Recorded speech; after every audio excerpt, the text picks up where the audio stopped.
So the first thing I want to know, and we've already had a bit of a chat about this, I guess, is where you're at on your business journey right now, and kind of, and you know, why you've become a builder or a tradie. Just you know, so maybe just unmute and tell me, because there's not that many people here, so we can do that. Yeah. You want to get, who wants to start? Cameron? Yeah, I can go first, mate. Just why am I doing the registration course, or the? Yeah. So what made you want to become a tradie, and then obviously transition to a builder, which is what you're doing now? Yeah. I actually went to uni for like a year when I first went out. I left school, and then it just wasn't really. I didn't really like it that much, to be honest. Yeah. So I started a trade when I was, I guess, a year into my uni course, and then yeah, I just enjoyed it. I like the admin side of things. I like the yeah, I like the whole process. I enjoy it. I've supervised for a builder for about 5 years. I recently sort of left him and then gone to another builder, and it's just been refreshing. I've got lots of confidence in what I do, and I just think that I've always wanted to be a builder, and I just think it's a great time to put some energy into it. And you know, I haven't got any kids or anything like that, so I think the effort can be put in now and will hopefully be fruitful in the future. And when you say you like the admin, are you talking about like project management? Yeah, I just like the whole admin stuff, the finance stuff. I just Cool. Awesome. My interests. Yeah. Awesome. Well, you're going to love this tonight then. Good. All right, John. Started my apprenticeship when I was 16 or 17. Left school fairly early, and then why'd I become a tradesman? Not sure really. I knew I wanted to do at an earlier age, and then yeah, so I did, and then I did my diploma, and then I did my Cert 4, and I always wanted to become a registered builder. It was just timing and a lot of effort required, obviously. So yeah, I've been self-employed for 10 years. All right. Made a few mistakes along the way, and just decided to, I don't know, eventuate a bit bigger. So yeah, cool. I found good. Most of my mistakes can be profitable in the long run. So most of them, yeah. Well, you learn from one and you make it better. Exactly, 100%. So Paula's from my team, guys. So I'm not going to ask her, and I'm going to leave Scott out of this because Scott's not a builder or a tradie, so I'm going to leave him. But Judy, we spoke. So I know Judy. I've known Judy for a little while. Judy's from GJ Gardner in Mornington, GJ Gardner Homes. But I'm interested, actually, Judy. Interested. Yeah. I'm not a builder or a tradie either. Just happens to run a building franchise. Happen to run a building franchise, yes. So the reason I'm here tonight, well, so my background is 20 years automotive. I've built cars for a long, long time. And the automotive industry is not quite what it was. And so my partner and I decided it would be, you know, cars are big and complicated and take a long time and have got a long part. Got a lot of bits to them, and thought, well, cars are pretty much, houses are not dissimilar. They're big and complicated and they've got a lot of parts to them. And Scott's fascinated either with building or cars, and I've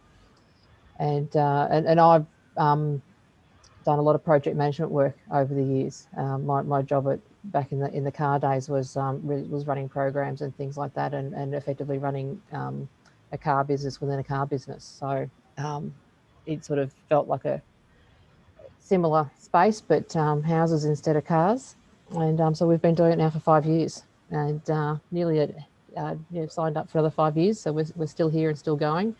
And I thought I'd come along tonight because there's always more to learn. You know, we're the same as everybody else, and you make mistakes and you grow and you learn from them. And I've been, you know, very much of the opinion that there's always more to learn and reflect upon and find out different ways of doing things. So I like the idea of, you know, learning a bit more. Yep, awesome. All right, so hopefully we can make that happen for you tonight at least. All right. So thanks, guys. Thanks it's great just to get a bit of an idea, and we spend a bit more time doing that tonight than I normally would. But it's it's a nice small group, so it's good. All right, so tip of the iceberg. What does that mean? You guys are, you know, so tradies becoming builders, whatever the case is. But this is really, you'll be in, a position, either so the positions that you're in that we've just kind of spoken about, no matter where you are, actually, for all you guys, you should get some value out of what you're doing tonight. And for John, Cameron, even the fact that you're just going for your building license, this is going to be, if you kind of hang on to what you learned tonight, it's probably going to help you a lot when you when you start to actually go and do your own projects as a builder and all that kind of stuff. It will help you as well, even as a tradie, especially if you're subcontracting and stuff like that. If you're running your own business as such, it's going to help you a lot in that area too. All right. But it is a tip of the iceberg. Like it's the bit of like part of the bit above the water of the iceberg, if you like. 10% above the water, 90% below. There's a lot more to go into, and the more you learn, the more you figure out you don't know. Yeah. All right. Cool. So the ascension model, you should have this in your workbooks. I'll go through this really quickly, right? So generally, I put business owners, if you like, we call everyone a business owner, but I put it into 4 categories, right? And you'll identify with one of these categories as you go, right? The first one is the job owner. The job owner, you spend a lot of your time on the tools doing some sort of technical work, okay? That means different things to different people in different positions, okay? But at this stage, as the name suggests, you essentially own a job, right? And you'll find yourself stuck constantly running the business. The business won't run without you. Pretty much you are the business, and the value of the business is the value of the work that you provide, okay? Progress is driven by what I call personal exertion, okay? Make sense? Yep. Cool. To get out of this phase, you need something I call leverage. So leverage your time, leverage your money, leverage your energy, all that type of stuff. There's lots of different ways you can do that. At this stage, though, there's this belief that you are the product of the business, basically, right? And so when you start introducing more leverage, you'll move up to the next stage. So the next stage I call opportunity owner. So that's where we're starting to project manage the business. Still might be a bit time poor, systems poor. Anyone relating to any of this stuff yet?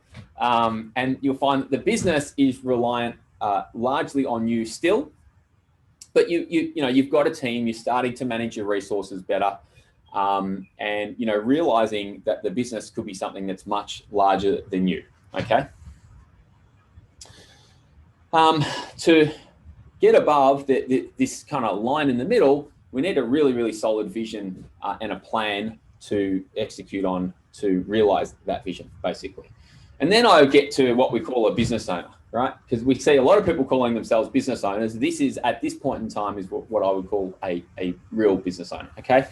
At this point, you'll be much clearer on the vision for the business. You'll have, all key things in place, org structure and all the, some really basic but key things in place. And you'll have a planned path for the business, all right?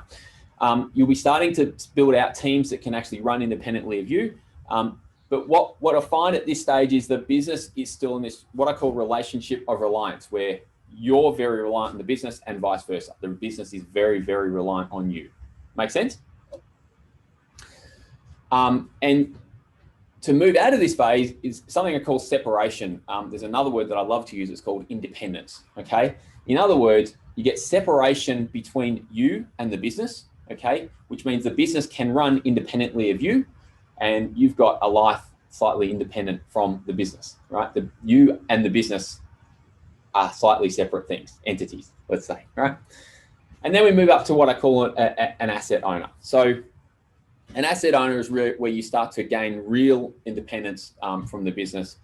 The business itself becomes the product, and you can start to build out basically a saleable asset, something that you're able to exit if you really want to.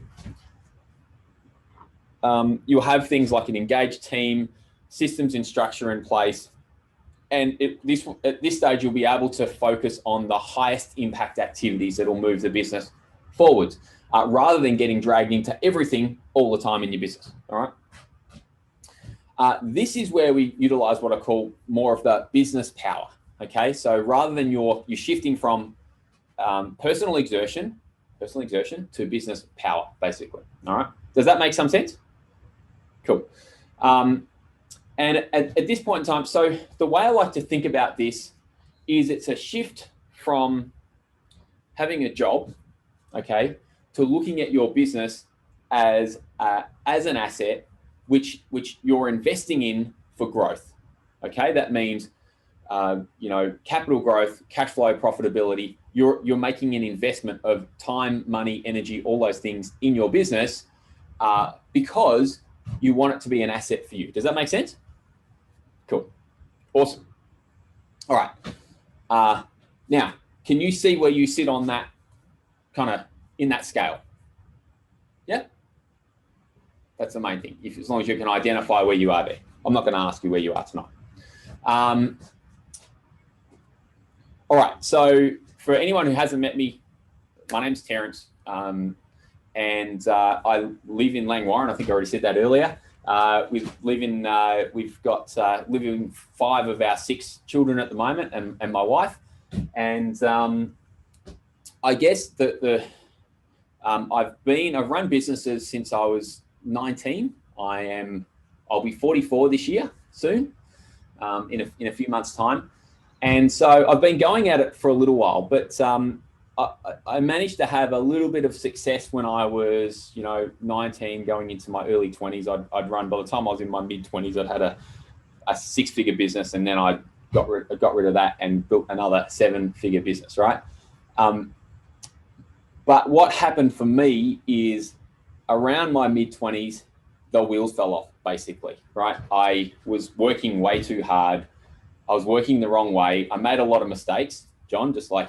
It sounds, the story sounding very similar. Right. Okay. So I made a lot of mistakes, and basically that led to, a divorce, a really, really nasty divorce. And honestly, I almost went bankrupt. So I went from being relatively successful, and actually, given the choice, I probably would have preferred to go bankrupt. I was just, I thought about it so many times. It's like, this would be the easy way out at that point in time.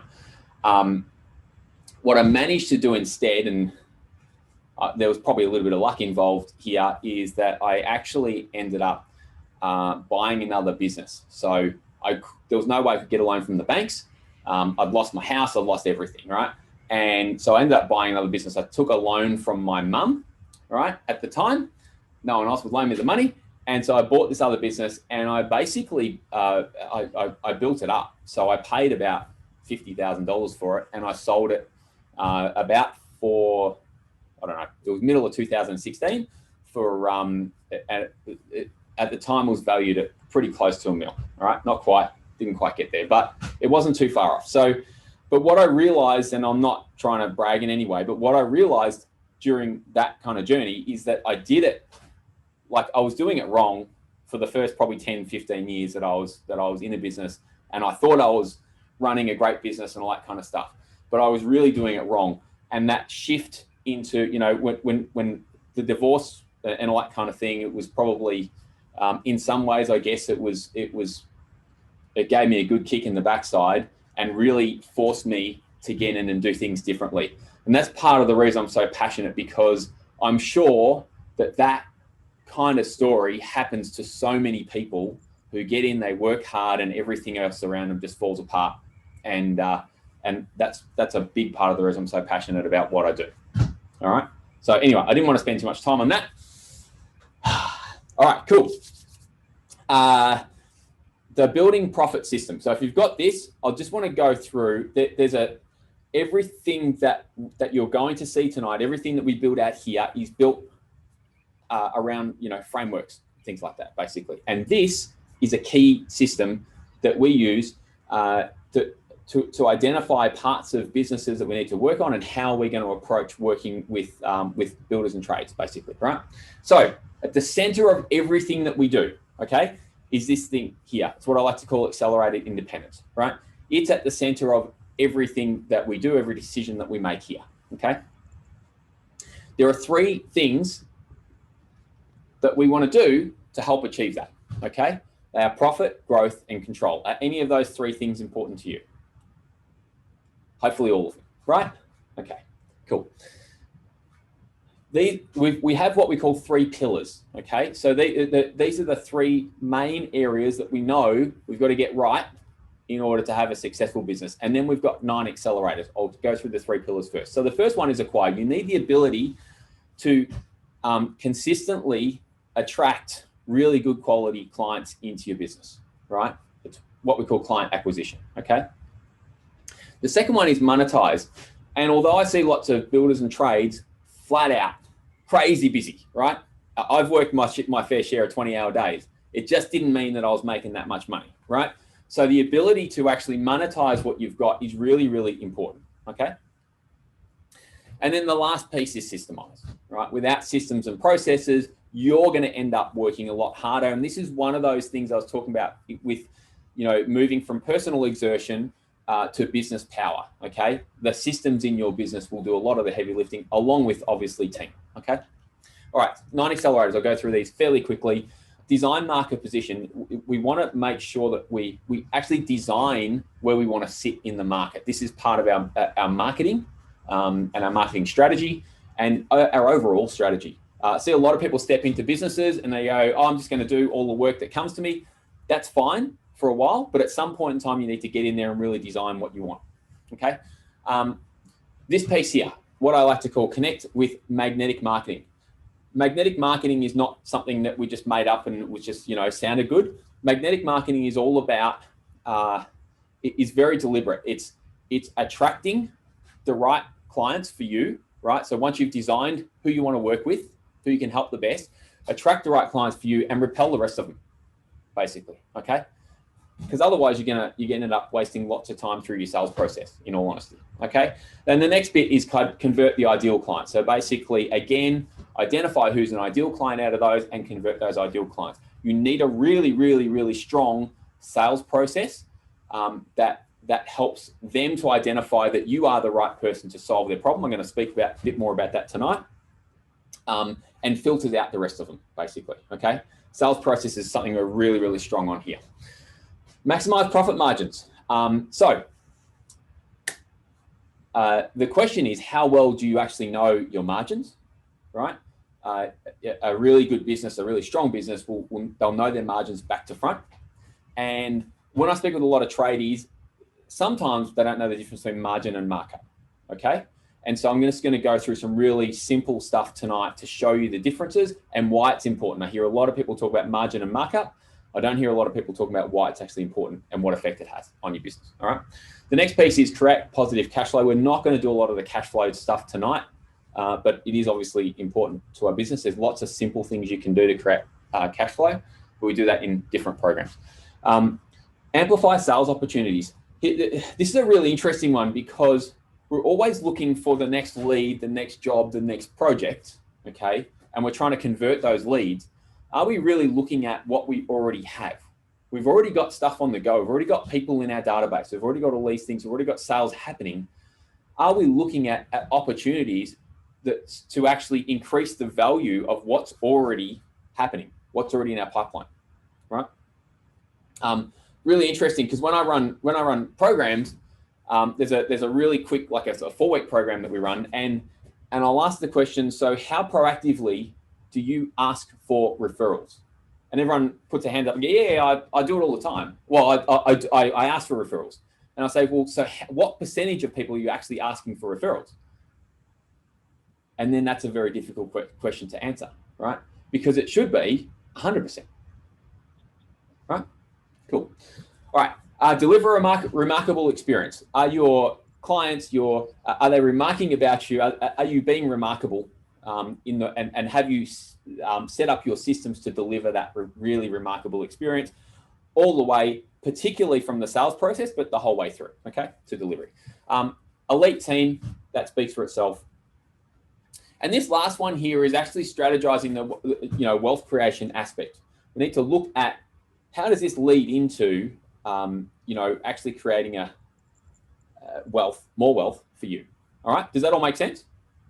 Yeah. Cool. All right. So that's basically just showing them the model that everything's built on that you'll see tonight. We're not going to go through every aspect of that. That's for sure. There's a hell of a lot in there. All right. What we are going to go through are these 5 pieces: master your strategy, master your money in a fairly, I'm going to give you as much as I can in the time we've got, but we're obviously limited in time, right? So strategy, money, sales, marketing, and performance. All right. They're the 5 key topics that we're going to cover tonight. Cool. Done. All right. Let's start with strategy. I hear this regularly. It's quite funny. Anyone been guilty of this? Yeah. Hear it all the time, right? I don't have time to do that. I'm busy. I got stuff to do, right? Reality is, if you're not planning things out properly, if you're not working to a plan, these things that you're thinking, that the goals that you want to achieve, they're dreams, they're not goals. Okay? All right. So, Judy, you might have seen this before. Will it make the boat go faster? Who has seen this? Yeah, all right, Judy's seen it. So I love this, right? I'll tell you the story really, really quickly. This, there's actually been a book written about this. You're welcome to grab it and read it if you like. I hear it's a good book. I haven't read the book because I got the condensed version, but it's a story about the rowing team from the UK, and they competed in the Sydney Olympics in 2000. Okay, and the goal was obviously, yes, they wanted to get to the Olympics. Yes, they wanted to compete in the Olympics, but they actually wanted to win in the Olympics. All right. This is a really simple example of a strong strategy and a strong filter that you can use when you're putting together a bit of a strategy. And rather than just having a dream, have a bit more of a goal and a plan to get there. So what they did is they basically said, well, what do we need to do to win this thing? And I use this all the time. All right. So, and what do we need to do to win gold? And they came up with this question, one question, right, that all of them had to live by. Will it make the boat go faster? And the long story short, they won gold, right? And now I think they run a consulting company and all that type of thing. But basically, will it make the boat go faster? So, for them, if I go and train for 4 hours a day, will it make the boat go faster? Damn right it will, right? If I go and eat junk food and get out in the beers with the boys every night, will that make the boat go faster? It's probably not going to help, right? And so when we're making decisions, this is just a really simple, I just found it really helpful when I saw this. This is just a really helpful kind of filter that you can run all these decisions through, okay? And if you think about your business as being the boat going faster, make your decisions based on that. All right? Cool. Was that helpful? Yeah, that was really good. When I first saw it, I thought, this is amazing. This is fantastic. All right, cool. Let's talk about setting goals and things like that, right? So dreams, what are they? Well, you got an idea of what you want to achieve. One day, I want to get that. All right? This is pretty simple stuff. All right? So define, the next stage is what I call defined goals, okay? And this is where you know what you want to achieve, but you've also got written goals. You've also defined them, okay? There's a bit of science behind actually writing this stuff down, by the way. You're much more likely to achieve it if you actually write it down. And you have a plan to get there, okay? What I call a transformational target. This is one of the things that we use in our stuff with our clients directly. And transformational target, you know exactly, so same deal, you know exactly what you want to achieve, and you've got the written goals, okay? But to do this, you need a documented plan to get there, not just a plan, fully documented plan, right? Now, by the way, it doesn't have to be, 200 pages long. It just has to be a documented plan. Like in our short program, we do what we call a one-page profit plan. It's on one page. It tells you everything that you need to know, right? You've got specific measurable timeframes. Really, really important. You must work to specific and measurable timeframes. And you know the critical drivers to achieve your goal. So in other words, you know where you want to go. You can document a plan to get there. But what are the critical drivers? What are the critical things that you need to do to actually make that happen? Does that make sense? So like a lot of people will have a goal of saying, I want to get to $1 million, or I want to, well, it could be getting to a holiday, right? But what are the critical things you know you need to do to actually get there that need to be written into that plan? All right. Last thing, you can track your progress. So you've actually got some sort of milestones. You can say, well, I'm here. I've gone from here to here. I know that I'm moving in the right direction, and you have accountability measures in place. What happens if you don't achieve that next step? Make sense? Sorry, does that all make sense? Yeah. Yeah, cool. All right. So I'm just going to go through what we call SMART goals. I think most people have seen SMART goals by now. Really, really simple stuff, right? But again, it doesn't need to be complex to work, okay? So SMART goals, specific, right? So this is kind of in a way repeating what you saw on the last slides in a way. Measurable, need to be specific. So really specific. I want to get, to this specific outcome, right? And I need to be able to measure it, right? It needs to be quantifiable in some way, okay? Achievable. Like just saying I want to hit $1 million. I don't know. If you're at 50K, that might not, and especially if you say I want to hit $1 million in the next 12 months and I'm at 50K, that may not be achievable, okay? And obviously realistic. Similar thing, I think, right? Time bound. Again, really, really important that they're time bound. SMART goals is just a really, really easy way to kind of to think about it, because you go, okay, well, I can specific, measurable, achievable, realistic, time bound, right? So you can just kind of remember the word SMART or the word smarter, okay? Now, before I do this though, the way that I think about setting up targets, so the way that we set up our what we call the transformational target stuff that I was talking about, is that we set up. It's basically the simplest way that I think about it is X to Y by when, okay? And that takes most of this stuff into account. So if you write that down, X to Y, I want to go from here to here within this specific period of time, okay?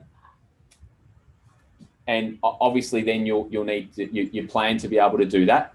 I'll share something else with you actually tonight. So there are two different types of metrics. You may have heard them. We call them action metrics and traction metrics. You may have heard them referred to as lead and lag measures. Have you guys ever heard of those? Yeah, Judy has. Not everyone. Okay, cool. So the way that I think about it is what I call traction metrics is the stuff that your accountants will be measuring. Okay, it'll be your profit. It'll be your the amount of cash you got in the bank. It'll be all that stuff that your accountants will be measuring. The problem with it is, well, the challenge with it is, if you like, that it's kind of like trying to drive a car by looking in the rearview mirror, because what you're seeing is stuff that's already happened. Okay, so what we need to measure are the actions that as well that we're going to put in place to actually achieve the result that we're looking for. So if we want to go X to Y by when, right, we've got to be really, really clear on what the actions are that we're going to take to get there. Does that make sense? Cool. Cool. Smarter goals. So that wasn't in the presentation, by the way, but anyway, it is now. Ethical. Really, really good that your goals align with your, with ethics, basically, for you. Rewarding. There's actually some science behind this. How many of you guys, when you hit a target, do you actually reward yourselves? Not really, no. Yeah. So there's actually some science behind this, and Judy was the one who actually alerted me to the book to read to see the science behind it, and it's basically giving yourself the right rewards when you achieve something helps with habit formation. Right, I won't try to go too much in depth with it, but Judy gave me this book. I bought my own copy, by the way, Judy. It's called The Power of Habit. Right, had to have a copy. I gave you a copy back. Power of Habit, great book, but it tells you that it goes into the science of habit formation, getting rewards. If you want to create good habits for yourself in your business, then having the right rewards at the end of what you do is going to help you, basically. All right. Cool. Helpful so far? Yeah. Well, when you talk about rewards, like what would that be then? Yeah. Cool. Well, it can be anything. So let's say if you hit a target. So have you set yourself up a goal to achieve something recently? Yeah. Cool. All right. So do you want to give us an idea? You don't have to be too specific, but give us an idea of what that was. Well, it's to become registered within this year and to grow my business between 2 to 5 years and move into architectural building. Cool. Let's just start with the first piece, right? Yep. Become a registered builder. That's a big deal, right? Correct. Takes a hell of a lot of effort, right? What are you going to do when you achieve that? Have a beer. Don't know. That's a good question. Don't you have it? There you go. That's exactly. So don't you have a beer other nights too? Yeah. Yeah? Cool. Yeah. So how is that different? How is that helping you to make sure that you achieve these things that you really want to achieve and say, okay, this is a really, really important thing. When I do this, I'm going to do this. I'll probably focus more on marketing. I subcontract supervise. So for the past 6 months, I've been really ramping up work in my own business as well as working for somebody else doing their business. So doing a lot of advertising, doing a lot of smaller jobs, advertising on fences and whatnot. And believe it or not, a $10 sign has turned into, I don't know, 5 to 10 grand worth of work. So I've quoted a few things in provision that I will get my license. So yeah, I think the whole license is that whole reward of being able to do my own stuff as well as have a beer.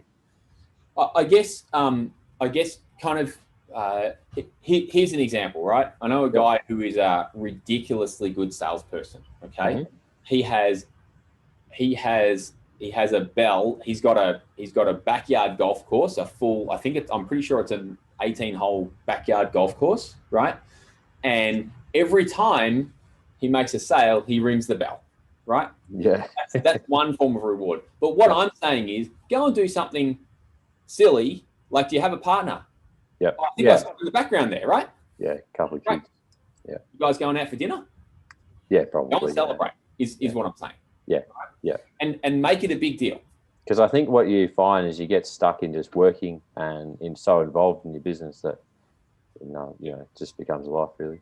You do. And it's easy for it to just become monotonous and then it's no fun, right? Yep.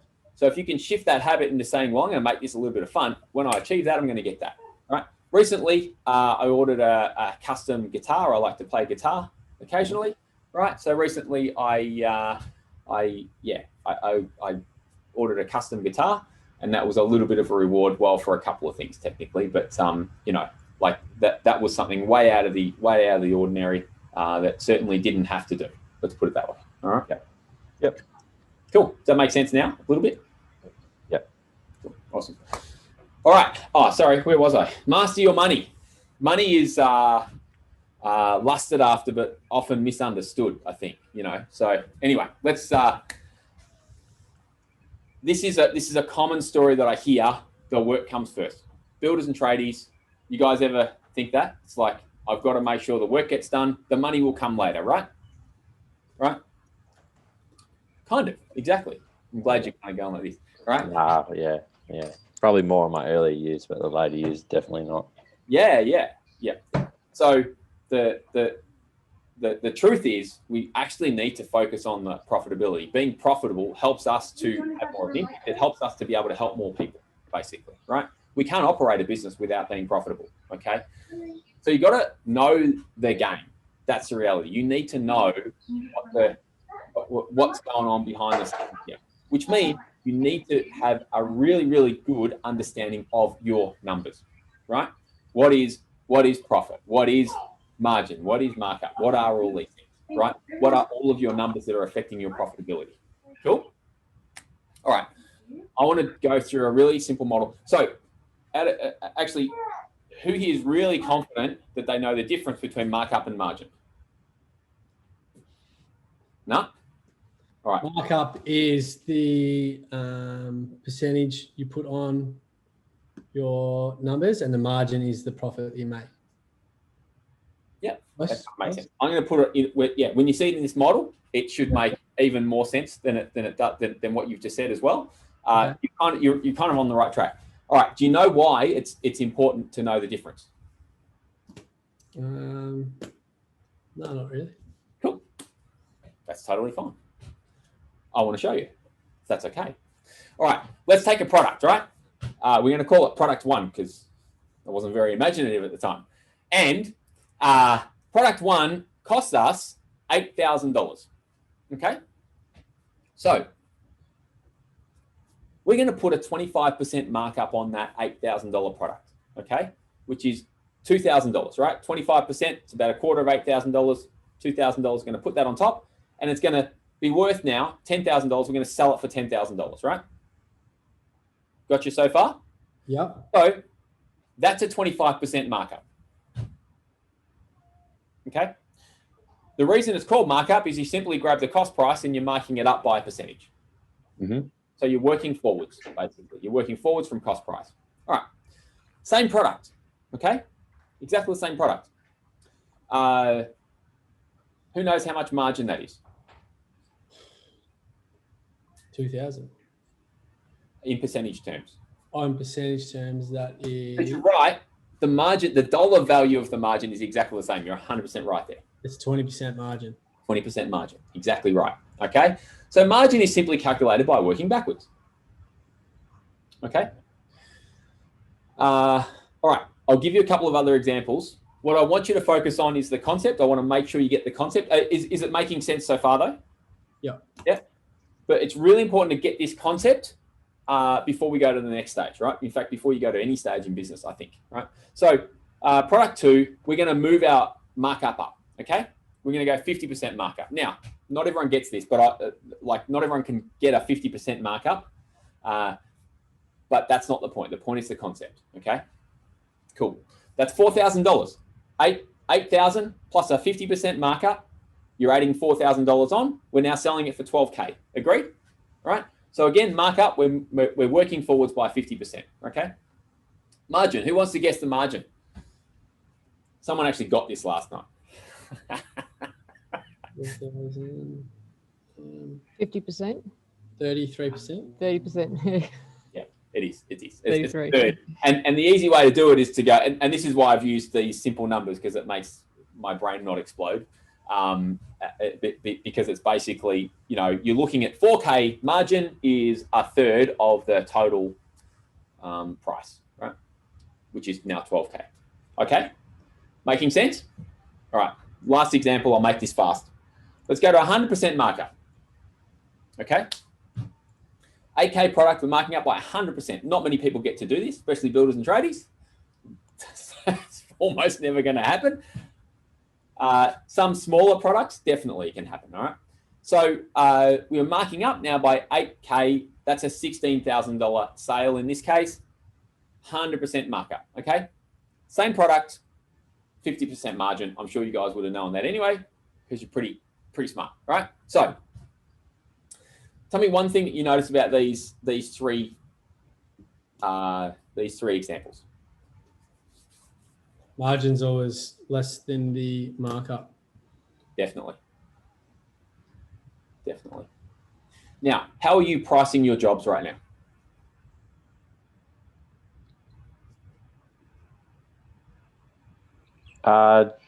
Generally, I work on 15-20% on materials, and then usually $20 to $30 an hour per person extra. You say 15% on materials? Yeah, correct. Markup? Yeah. Okay. Yeah. So this is going to be really, really important for you, right? Depending on the client too. Please take this away and implement it. Okay? Yeah. Yeah. So you're learning. So 15% markup. Okay. You can't run a business on it. No, but it's only marginal. It's only sorry, I don't know what you mean by that. The materials I buy isn't great. It's not a great amount. Okay, cool. Yeah. Yeah. That makes sense.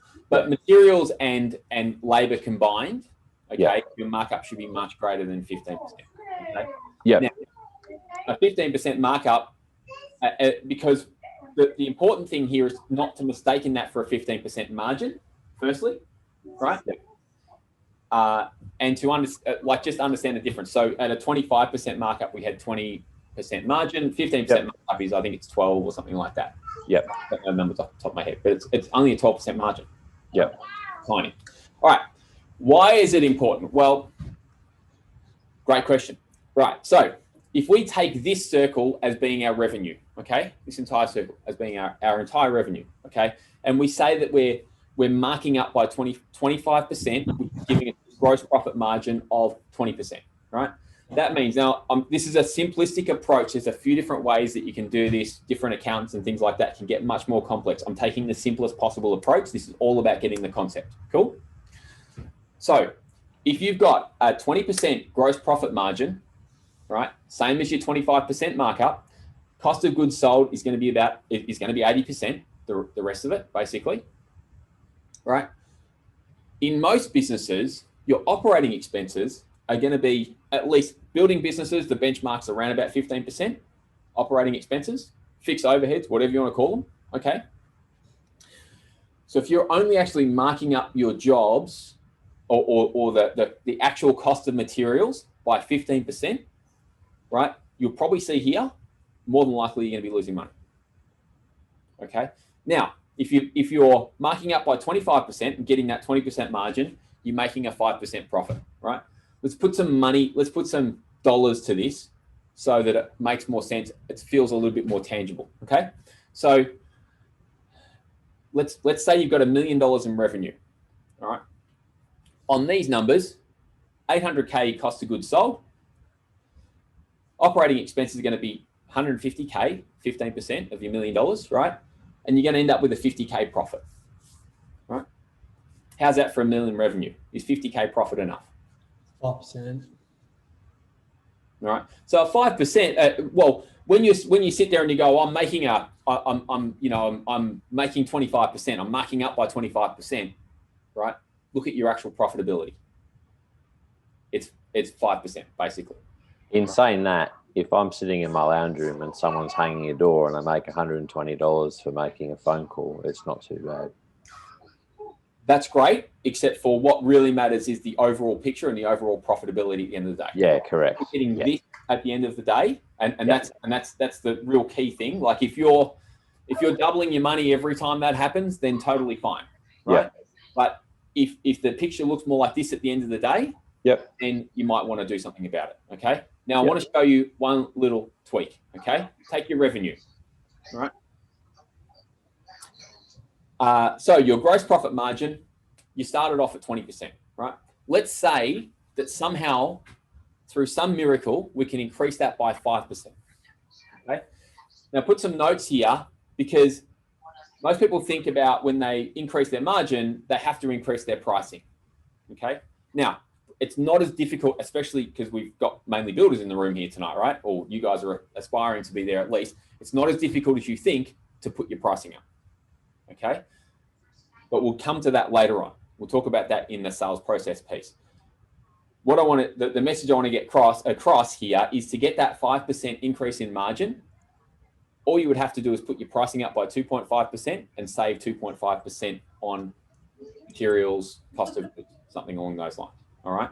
So it doesn't have to be a massive shift, okay, to make this difference, to make this change. Okay. Have I got you still? Yep. So now what you've got is a 25% gross profit margin, right? Which means your cost of goods sold have gone down to 75%.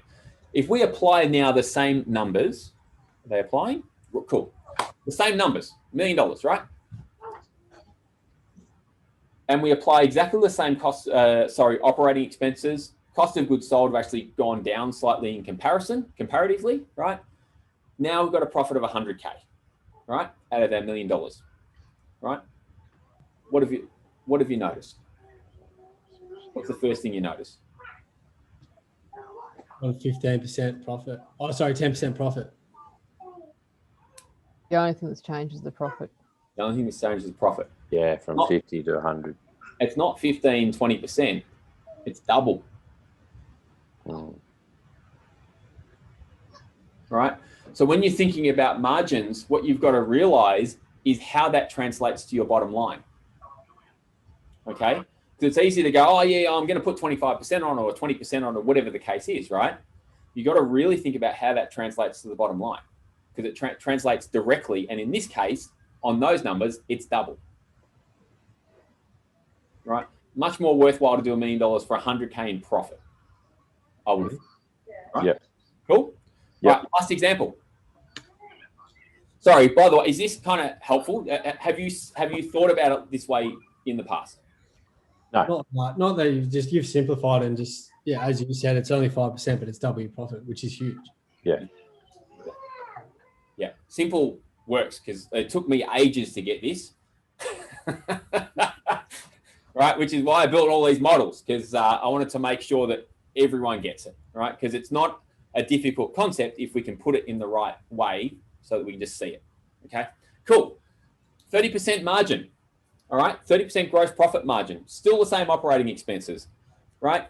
You can see cost of goods sold are going to go down, right? But let's just say that we could get that extra 10% gross profit margin. So shift from 20% gross profit margin to 30% in this equation, right? What happens?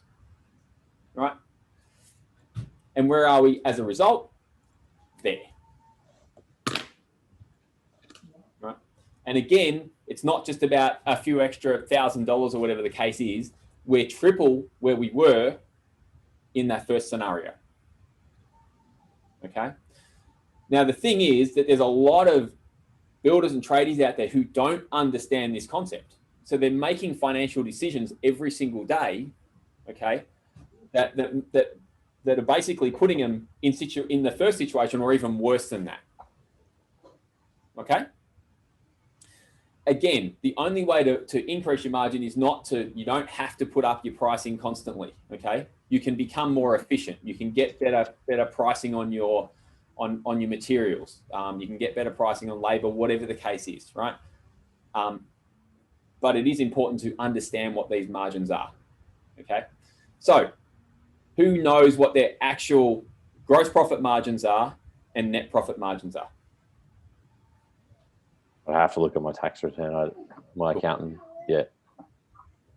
If you write one thing down to take away tonight, go and look at them, right? And know what they actually are. Yeah. Okay. It's really, really easy to calculate.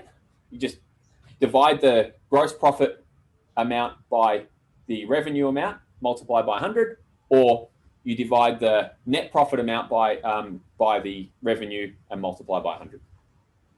Okay. Right. If you want help to calculate it, give me a call. Right. I'll give you my phone number later. All right. So, but do yourself a favor and just understand it. Just know it. Just know those numbers. All right. Cool. All right. Is that helpful so far? Yeah. Yeah. Thank you. All right. Awesome. Let's do the next piece, the profit upgrade. So when we think about, I'm just going to give you a bit of a scenario here. When we think about how do we actually upgrade our profitability, right? There's lots of different ways to do it. I'm giving you a scenario here which does not resemble a profitable business. I'm just giving you some scenarios just to show you how a couple of things work, right? So in this particular business, we've got 100 leads. We've got 10% conversion rate. So 100 leads, out of that, we're getting 10 jobs. Price of $100,000 on average, okay? Small builder, maybe. Gross profit margin of 10%. As we just spoke about, that wouldn't even be profitable. But these numbers make it easy for me to make it easy for all of us to kind of do it, right? Now, let's just say we wanted to double our profitability, right? What's the first thing we could do? Increase our price. Yeah, we could do that. In fact, we could increase any single one of these. These are all levers in our business, right? So the first scenario I'll give you is you could double the amount of leads, right? Which is you're gonna end up with 200K gross profit at the end of it, right? Like I said, you probably wouldn't be profitable because by the time you took out your operating expenses, They'd be gone, right? All that cash. Now, the thing is, when we're thinking about leads, do you really want double the leads? Like I ask lots of people, do you want a lot more leads? And they say, yeah, I need heaps more leads. Well, do you really want them? Because it means you've got to handle all those extra leads as well, right? All right, the next way to double it, right? This will all make loads of sense, right? Is double your conversion rate, of course, right? Double your conversion rate, you'll double the amount that you've got at the end of it all. Cool? The next way to double it, double the price, obviously. Only deal with higher price contracts, possibly, right? And you'll do it that way. And obviously, the last one is double your margin, increase your margin by 10%. Okay? Now, if I gave you a scenario, I want you to guess what the outcome would be, right? What would happen if we see all of these as being levers in your business, right? Leads, conversions, price, gross profit margin, all these as being levers in your business. And we lifted them all by 20% each. What do you think the outcome would be? Just take a guess. 200,000. What's that? The total would be about 200,000. About 200,000? Double all of them, 800,000. No, sorry, not double all of them. 20% Sorry. on all of them. 20% on all of them. Yeah, extra 20% on all of them. 300,000. Okay. Would your margin be 12%? Yes. Conversions and margin would then be 12%. No. Just take a guess. Whatever number comes to your mind straight away. It doesn't have to be right. The thing about these things is what I find and what I've demonstrated time and time again is that what we intuitively think is going to happen, right, is quite often not the case at all, right? And the whole reason behind showing you this stuff is just kind of demonstrating that you really need to know the numbers, okay? Okay, let's just go with it. If we increase our leads to 120, 20% increase, conversions to 12%, price to 120K, right? So we're just lifting it a little bit, right? And our gross profit margin to 12%, it's a little over 207K. We're actually better off than trying to double any one of these individually, okay? So what we need to realize is that these are all levers in the business, and we just need to, we don't need to necessarily double any single one of them. Quite often we look at these individually, we need to look at them together. Does that make sense? Yeah. Now, I mean, when I first looked at that equation, I wouldn't have picked that, right? And so quite often when I'm going through stuff with clients, they'll ask me to help them make decisions that have got some sort of financial impact, right? And we make these decisions based on some form of emotion generally, right? The important thing is to always look at the numbers. The numbers will tell you what you need to do, right? People ask me, should I buy this car? I say, well, let's do the numbers, right? Literally my sons both bought a car recently, right? I've got to tell this story because it's quite funny. My sons both bought a car recently, and we built out a spreadsheet so that they could see the cost of the car over, right, the period of time they were actually going to keep it. That included the interest, that included the insurance payments, like everything. They factored the whole thing in, right, to make a decision on which car to buy. Okay. Now, obviously, emotionally, they were going to make that. There was a decision they wanted to make anyway, but this just helped guide them in the right direction. So, when one of my sons, who's a chippy, funny enough, right? He's an apprentice chippy right now, and he was talking to his boss, and his boss said to him, "Mate, you should have bought." I think he's bought a Nissan Navara Ute, right? And his boss told him he should have bought a Ford. I can't remember. It was a Ford Ute, I'm pretty sure, right? And my son said, why? He said, well, they hold their value so much better than the Nissan Navaras, right? My son pulled out his spreadsheet and said, no, they don't. They lose $5,000 a year. I've calculated it, right? So what this guy thought was happening and what was actually happening, two completely different things, right? but just by sticking those numbers on a spreadsheet, you can know the difference. Master your sales. All right. Key drivers of customer loyalty. This company called Gartner, I'm pretty sure they're in the US. Should probably know that. Identified 4 key drivers of customer loyalty. Okay, and they're these 4. Value to price ratio, company and brand impact, product and service delivery, and the purchase experience, right? As key drivers of customer loyalty. Okay. So when you look at those 4, and Scott, you can participate in this bit too, right? So when you look at those 4, which one do you think would be that, like they identified that one of these key drivers was far, far more important than the other 3? Which one do you think that might be? Purchase experience. Okay, cool. I know value to price ratio. Value to price ratio. Yep. Value to price, yeah. Value to price. Judy? Company and brand impact. I've got to go to everybody else. Okay. Cool. Yeah, cool. And so what's interesting is we've got like almost 4 different answers here, right? Which is fine. There's no wrong answer. All will be revealed, right? So let's have a look at the research that they did. They wrote a book about this, actually. Can't remember what it's called now. Should know that too. Key drivers customer loyalty. Value to price ratio, 9%. Okay. Now, so for I hear a lot about how the customer always focuses on the price, and that's all that's important to them, right? This tells a slightly different story. Okay. The actual research that they did, much different story. Company and brand impact sits at about 19%. Okay. Now, it could be different to that if you're Coca-Cola or something like that. I don't think we're dealing with those types of brands, but yeah, I mean, or Apple or a brand like that. But company and brand impact sits at about 19%.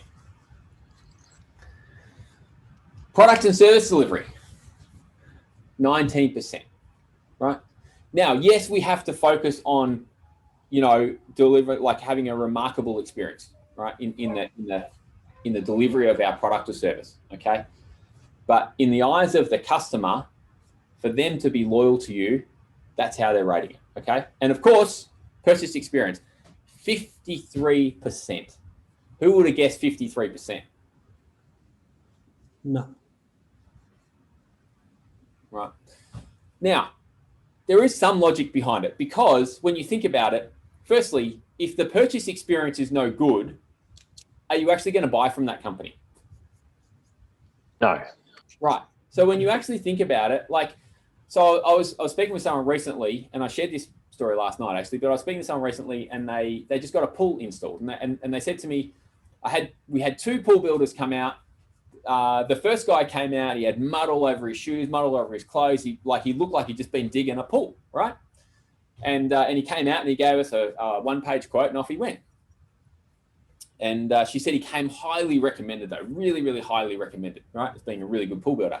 The second guy came out, he's in a nice uniform, had his iPad out, had a really, really great sales process, right? Which person do you think she went with? The iPad dude. Yeah, exactly. Right. Now, she said to me afterwards, because this was after she got the pool built, she said, gee, I reckon I should have gone with that first guy. Right. So it didn't mean that he was better at what he did, but he got the job. Right.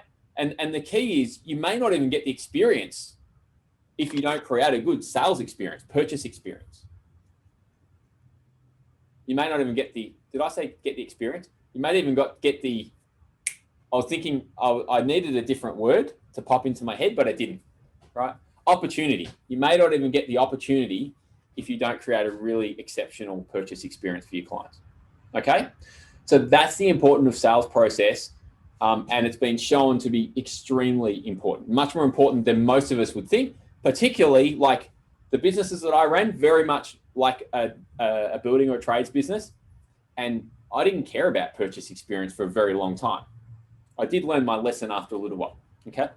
Would purchase experience starting off delivering a quote all the time, and then being some people wouldn't do that? That's a great question, okay? The purchase experience starts with every single interaction from the time that they realize who you are, right? So it even starts with your marketing. Now, when you say you're delivering a quote, you mean you're delivering that in person every time? Always email and phone call after I deliver it or Yes. before. Absolutely, that's part of the purchase experience. Okay. Now, as the builder, I wouldn't do quotes, especially not free ones. All right. I'd be doing proposals. Okay. And I'd be positioning the value of the proposal differently to a quote. There's so many builders out there doing free quotes, and they are killing themselves. People I work for charge $1,500. Perfect. Great.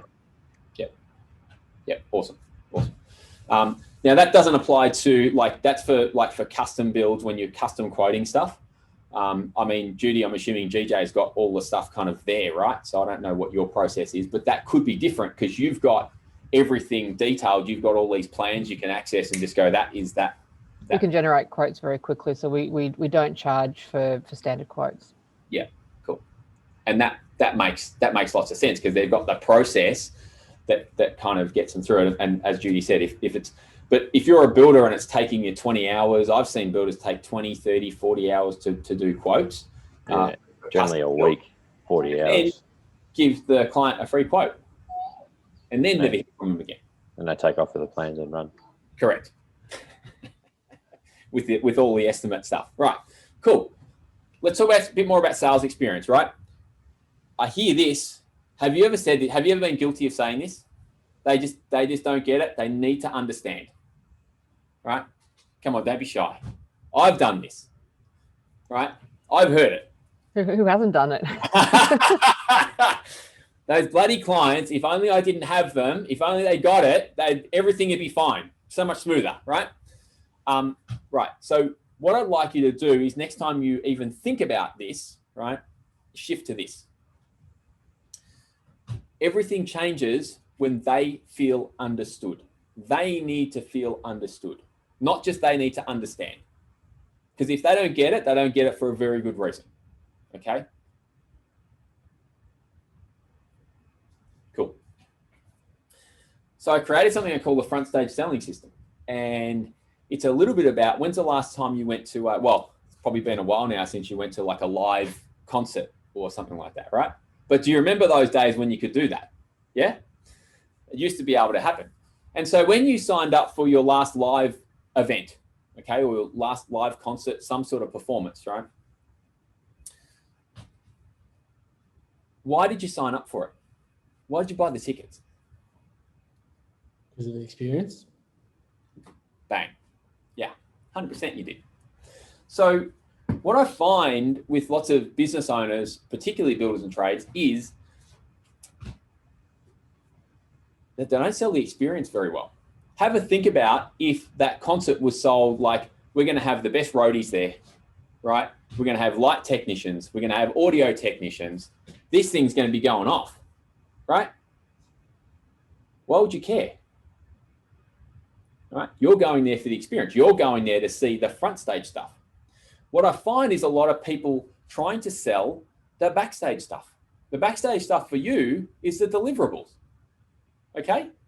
It's the stuff that's like, okay, we've got to put in project management. We need materials. We need this subcontractor. We need the electrician involved. We need all this stuff to happen. Right? So for instance, think about building doing a reno, for instance, right? And you've got a choice through your sales process of where you focus people, right? So are you focusing someone? So someone comes to you and says, I want to do a reno, right? For instance, I'm just using this as an example. And we want to put 2 rooms on and a bathroom. Let's just say that 2 rooms and a bathroom, right? Now, you've got a choice at that point in time, right? You can either stay with all the backstage stuff, go, yep, cool. We'll build you 2 rooms. We'll put the bathroom in. Great. Here's the quote. You're going to need this. We're going to have to project manage it. We're going to need to get all these trades in, right? Amazing. What are you selling there? Nothing really. It's just their idea that you're trying to put into practice, I guess, or in place. You're selling a commodity, basically. You're selling the thing that everyone else can give them as well, right? Could you angle it in as asking what their budget and price range is and try to work with that way? That's a worthwhile question. right? But what you need to realize, and the reason I talk about getting front stage is because, as you said, you buy things for an experience. Why? Because we all buy based on emotion, right? Yeah. We buy based on emotion and we justify it with logic. Right? So finding their budget, you're probably more open to opening them to feeling more comfortable in getting on front stage. Okay, so you're 100% right. You must know their budget, but that's not going to get you front stage. Okay, so you must know that, because most of the time you're a builder, right? Or as a builder, if they don't know their budget, if they can't give you a budget, most of the time you're going to be wasting your time, from what I've seen. Okay, but the front stage stuff, have a think about this, right? Why do they want those 2 rooms and that bathroom? Do they have the in-laws moving in? Right? Are they expecting a child? Are they growing their family? Right? Why are they doing it? Just to service a need. What's that? Just to service a need that they have. Service a need. Everyone has a problem, or they want something. They want an upgrade in status. Right? And we'll talk a bit more about this. But basically, what you want to do is get to the bottom of why they're actually doing it. The emotional need that they're trying to serve. Okay? And you want to help them to get to that. Right? Talking about saying, okay, well, we'll put this room on, and then you being able to make recommendations of how that all happens and how the bathroom's put together and what you're putting into the bathroom and how the room's decked out, basically, right? Based on you having a full understanding of what they're trying to do with it, right? Is you getting front stage, right? You understanding what they're trying to achieve, right? Because if they're expecting a baby, great. They might build that room and the bathroom differently, right? To if they're having their in-laws moving. Totally differently, actually, right? It's a different need. It's the same thing, 2 rooms and a bathroom, just a totally different need, totally different reason for doing it. Make sense? So as much as possible, we want to get front stage through the sales process, all right? Cool? Is that kind of, have you thought about sales process like that before? Not really, no. But I know what you're saying. It's like going in with like the right energy and the sort of, all that sort of stuff It's a too. really, really tough transition to begin with, okay? And it gets easier as you go. But certainly just identifying those things. I'm going to give you a couple more tools now to help you, all right? So this thing's called the conversion flow. It's the system that we put together to help, as a framework for a better sales system that helps you to get front stage as well, okay? Right, only 3 stages, right? I'm just going to talk about building tonight. Qualify, quantify, quote, okay? The qualify stage needs to be really, really strong. It is by far the most important stage of your sales process. The only reason I say that is because, yes, you need to be able to quantify and quote really, really well. They're important. But if you get the quantify stage wrong, everything else goes wrong with it. Okay? So it's most important because you've got to make sure it happens properly. All right? It has a flow-on effect, basically. So what happens at qualify? Well, let me just go through the model, actually. So you have people starting off with some sort of curiosity and a need to be filled. All right? I'm going to go into this a bit more later. I'll go to this. We'll go a little bit deeper. At the qualify stage, we're talking about compatibility, right? It's the compatibility between you and the client. If there's not, probably a good idea to let it go at that point. Quantify stage is about installing confidence into your client, okay? And the quote stage is about absolute certainty. So you're just moving along this line until you get a commitment. Cool? Then there's this part called, I call the stretch. We'll come back to that in a minute. Right, at this curiosity stage, what's going to happen is there's some symptoms, okay? Your job is to identify the symptoms. Like I said, there's problems. There are emotional problems. They're wanting to serve, an emotion. They're wanting to solve a problem. They're wanting to upgrade their status, whatever the case is. There are symptoms, okay? Your job is to identify what those symptoms are and help them to solve them and show them that you're the right person to help them, okay? Qualify stage, let's make sure everything's suitable, is about confirming that suitability. Quantify stage is is all about having the systems and processes in place to create that confidence, okay? And showing them that you've got that. Quote is about providing the solution to the symptom, to the problems that they've identified in the early stages. And hopefully you do all that right and you get to the success piece, right? Again, the stretch piece. So the reason that the stretch piece is in, sorry, before I go to the stretch, does that all make sense so far? Right? There's a really, if you actually just built a sales system like I have from this model, it's quite effective, right? Obviously there's lots of nuances, there's lots of little pieces. We've got frameworks for every single one of these pieces, plus extra little bits that go in between, basically, the way that we build stuff out, all right? So the stretch piece. Reality is that people only buy when there's a gap. Okay, have you ever heard that before? People only buy when there's a gap between where they are right now and where they want to be, right? That is the problem, the symptom, the upgrade in status, whatever it is. There must be a gap for them to want to buy. The bigger the gap, the more they want it. And possibly the more they'll pay for it, all right? So your job is not only to identify where that gap is, which is identifying the symptoms, working through all that process, but your job is also the job of your sales process is to stretch that gap. Make sure that they become acutely aware of what that gap is and how you can help them.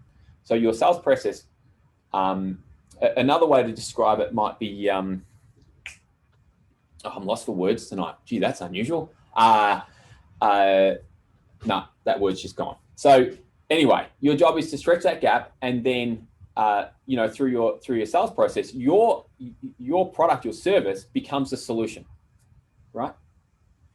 Make sense?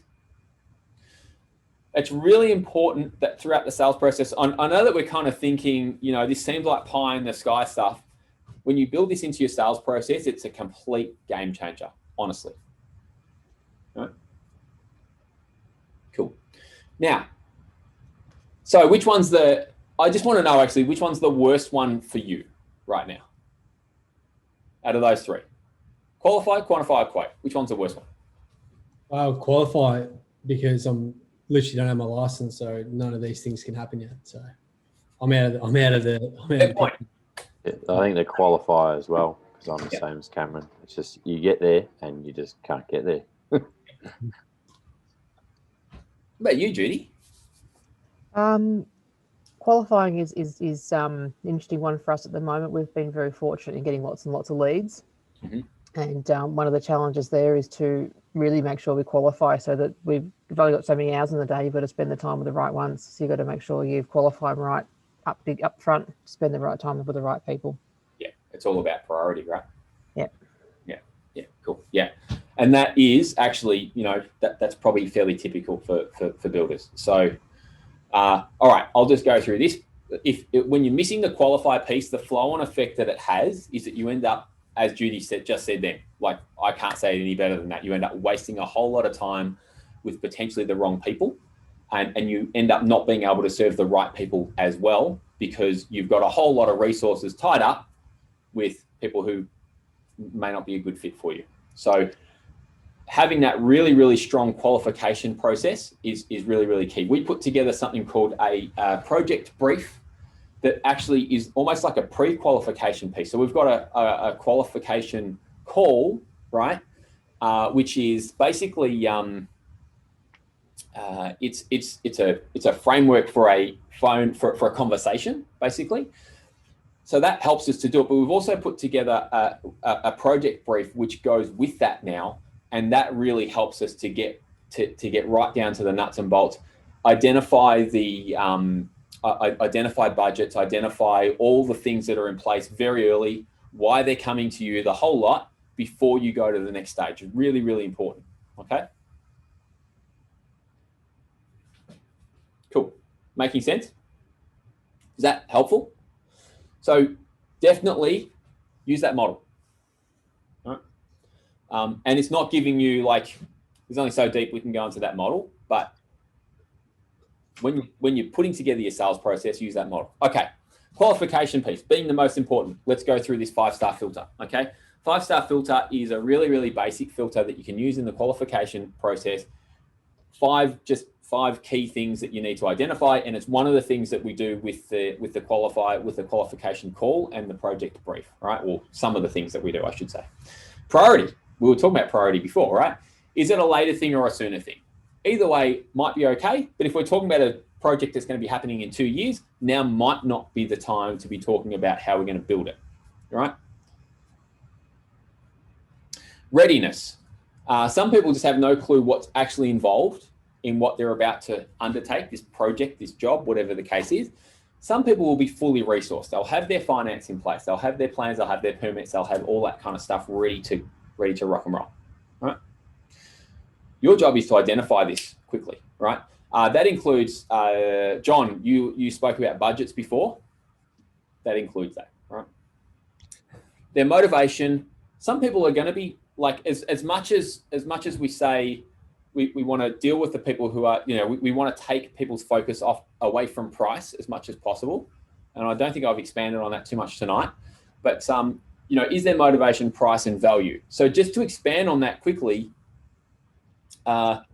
sometimes it's okay to be in price-driven markets, commodity markets, okay, if that's your market. Because if like, for instance, first home buyers generally are going to be very price sensitive.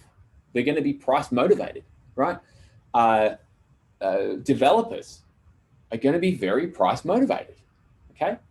But you're going to have this, you've got this other end of the spectrum, and sometimes people will be somewhere in between, of course, right? But you'll have got this other end of the spectrum, which is high-end, custom, builds, renovations, whatever the case is, right? And this is part of your job to figure out where you want to sit, and then you use this filter to figure out who you want to deal with, basically, okay? All right, let's just talk about price and value for a minute. I always hear, right, like everyone's just focused on price. I've heard it so many times, especially from builders and tradies. Have you guys ever thought that? People just focus on price. Yeah? Okay. So I just want to bring one thing to your attention, right? Particularly during the sales process, okay? In the absence of anything else to focus on, people will focus on price. So if you don't give them, so if you're serving up quotes with a bill of materials, bill of quantities, whatever you want to call it, right, with pricing, and that's all you're giving them, there's nothing else to focus on. So you've got to ask yourself the question, is it them focusing on price, or is it me focusing them on the price? Big difference, right? So again, in our project brief, right? Just a really quick tip. And actually, Scott is a reviewologist, right? I think, is that what we call you? Right, so really quick tip, right? In our project brief, what we do is we put social proof in, right? So that before someone even gets to the point of dealing with you, they see that other people have had success with you, right? That can't be price motivated. If anything, that's just increased your value, correct? All of a sudden, there's something else to focus on, right? Now, as I said, you can't focus everyone completely away from price. There's no doubt about that, but you can. There's a lot of things that you can do, right? And so Scott actually does Google reviews for different businesses and things like that. He gets their social proof through the roof. Oh, I can't believe I just said that. I did not do that deliberately. But if you want to write that down, Scott, and if you can just give me a just like $1 every time you use it, that'd be amazing. But basically, that's just one of those things that will really help you to, differentiate yourself from the crowd and stop people from focusing so much on price. Does that make sense? Cool. Sorry. Did you want to say something, Scott? No, you're spot on, and you've just taken my breath away with social proof through the roof, like nothing else. I know I'm going to be hearing that again. That's good. That was just off the cuff. I did not think about that at all. Sometimes I say the That's good. dumbest things, and sometimes they're not so bad. Anyway, next piece is expectations, right? Do we have someone whose expectations are unreasonable? Are their time frames unreasonable? Is their budget unreasonable? Are they actually realistic? You've got to filter those things out pretty quickly, okay?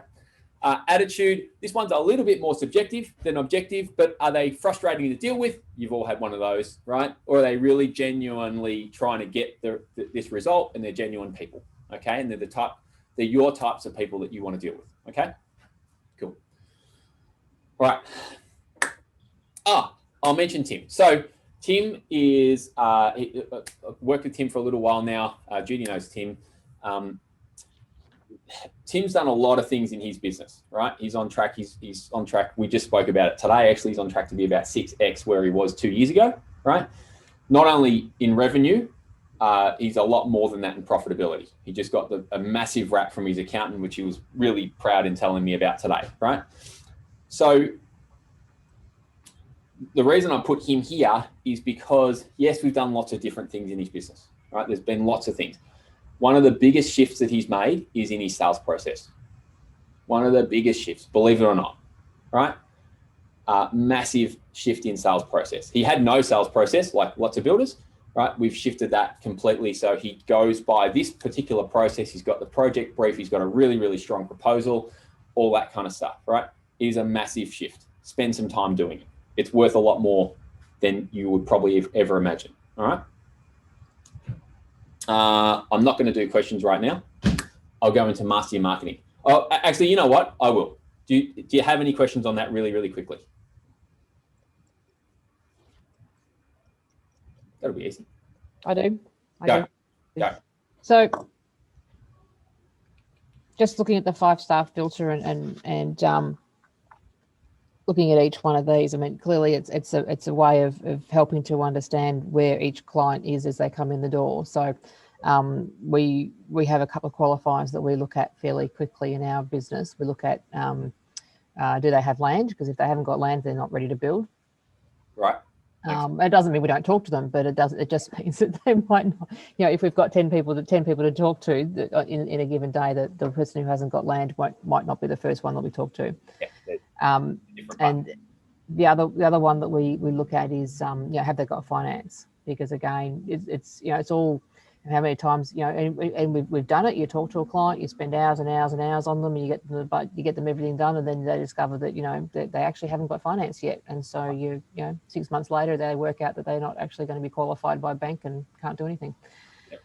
So they're two of the key ones that we look at the moment. But looking at these ones here, so presumably what you're trying to do is make sure that you get everybody on the right hand side of that funnel. Not necessarily. It depends on your positioning. Okay. So, so if you are value positioned in the market, then yes, only accept people on the right hand side. Okay. Yep. But if you're price position, like I had a builder go through one of the last ones. They predominantly worked with first time buyers, right? Yep. So his thing was, all right, yes, we want people who are slightly value motivated, but we know we're dealing with first home buyers. So on the left-hand side's okay. We'll let those people through. And his product was designed for that person. And this is probably the key.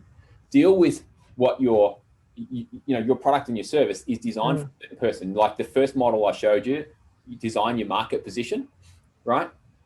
This needs to align with that. Yep. Is what I'm saying. Okay. And like even sooner or later, right? So you look at some people go, oh, I'm ready to build in 6 months. Well, you might be booked out for 12. So it's about aligning where you are at with that. Yep. Got it. Thank you. Cool. Easy. That was an easy question. Any other questions?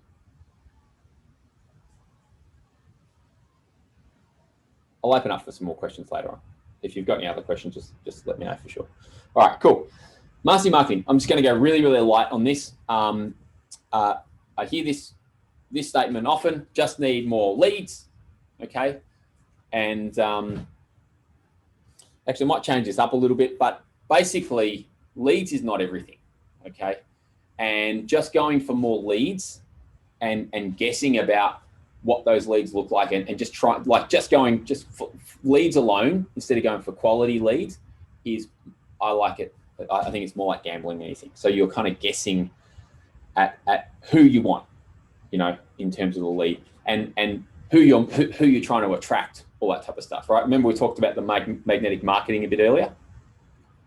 So what I say is nail it and then scale it. So for most builders, what you'll get is really good. Like, where do you guys get most of your work from right now? Let me ask that question. I'm just working for another builder, so virtually all his work at the moment, all it is, yeah. And then Where he gets his work from? He's got a pretty good network. He's got a good relationship with a couple of architects, and cool. yeah, I guess you just small network, and he's probably done 20 houses and then just grown from that, I guess. Perfect. Yep. So that's referrals. Yep. John, what about you? Or even the guys that you work with? You're muted, mate. Sorry. Gotta love Zoom. Yeah, sorry. Same as Cameron. They people I subby to, they get a lot of leads and recommendations. And my business also works on recommendations. And like I said before, a simple sign makes a lot of money, especially in a high predominant area of traffic. So, yeah. Cool. Judy, what about you? Come through our website. Yeah. And through Google searching and things like that, but they don't convert as well as referrals. Yes, that's true. Referrals do convert, definitely much better. Yep, cool. All right, so great. Thank you for sharing, guys. So the nail it and scale it thing is about when you're trying to scale your marketing, right? There's kind of 5 things that I want to be really, really clear on before I try to really scale marketing. Okay, and for most smaller builders, it's not like, most smaller builders won't be at this stage. Judy, you might be probably, you know, like you might be able to scale your marketing significantly, but if it's not done in a certain way, well, I got to say, like I've known a lot of marketers, and a very small percentage of them are really good. Okay, so you need to nail these 5 things, right? First one is your perfect client. What does your ideal client actually look like? Where do they hang out? What do they actually want, right? And you need to start, you know, demographics and psychographics, that type of stuff, right? You need to get deep into that before you start. Now, just to be clear, right? If you're doing stuff by referrals, then that's going to be a little bit different. I'm just talking about before you go and try to scale a marketing campaign. In other words, before you go and start throwing thousands and thousands of dollars towards marketing, okay? The types of projects that you actually want to do, right? So you've kind of seen me refer to this several times tonight. You know, design your market position. Make sure you understand exactly what it is that you want to do. Are you on the value side of things? Are you on the price side of things? Are you renovations? Are you extensions? Are you new builds? All that type of stuff, right? Again, your positioning in the market, and I guess the types of projects is kind of part of this, but it's a small piece of it. So, you know, what is your positioning in the marketplace when a client thinks about, you know, a certain type of project, or when they think about you, what do they think about? What comes to mind? All right. So, what's your position in the mind of your perfect clients, basically? Pathway. I had someone ask me recently, how do I structure touch points in my marketing, right? And I know that, you know, I need all these touch points, and I said, forget the touch points because touch points have become this buzzword, and it's just overused, and it's actually confusing, and just thinking about touch points makes my head explode, right? Because it's just totally overwhelming. So instead of worrying so much about touch points, I'm not saying you don't need them. I'm saying don't think about it like that. Think about it as, how can I create a pathway, right? The simplest pathway to get my client from, you know, not knowing who I am to I can help them solve their problem, right? And part of that is your sales process, by the way. Part of it's your marketing process, part of it's your sales process, right? The simple pathway is better, okay? So create a pathway instead of hundreds and hundreds of touch points. I've tried that. I spent a lot of money on marketing, doesn't work too. I'm sure most people have.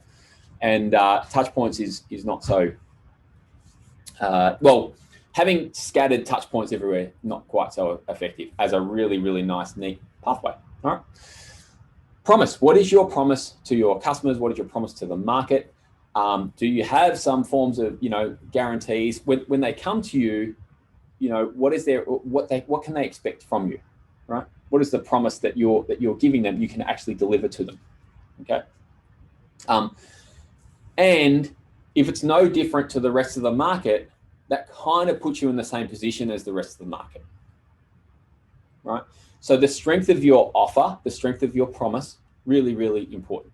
Now, I guess what I'm trying to say is if you don't have those 5 things nailed, don't go and try to spend tens of thousands of dollars doing running marketing campaigns, right? Look at how you can nail those first, okay? I'm going to keep that pretty simple. Hopefully that'll just save you some money in the long run, all right? By the way, did that make sense? That it's pretty simple, right? But it's, and for Cameron and John, you probably, it's not, trying to go into marketing as soon as you go into, as soon as you get your license, it might not be the best way for you to go. Maybe some light marketing, but not heavy, big marketing campaigns. Cool. So what did you say for positioning? Positioning? Yeah, your position in the market. So yeah. Your positioning. So it's that first accelerator that I spoke about, design your market position. Like, what does somebody think about when they think about you, right? Do they believe that you're a high-end custom builder? Do they believe that, like, what's the position you're going to be in the market?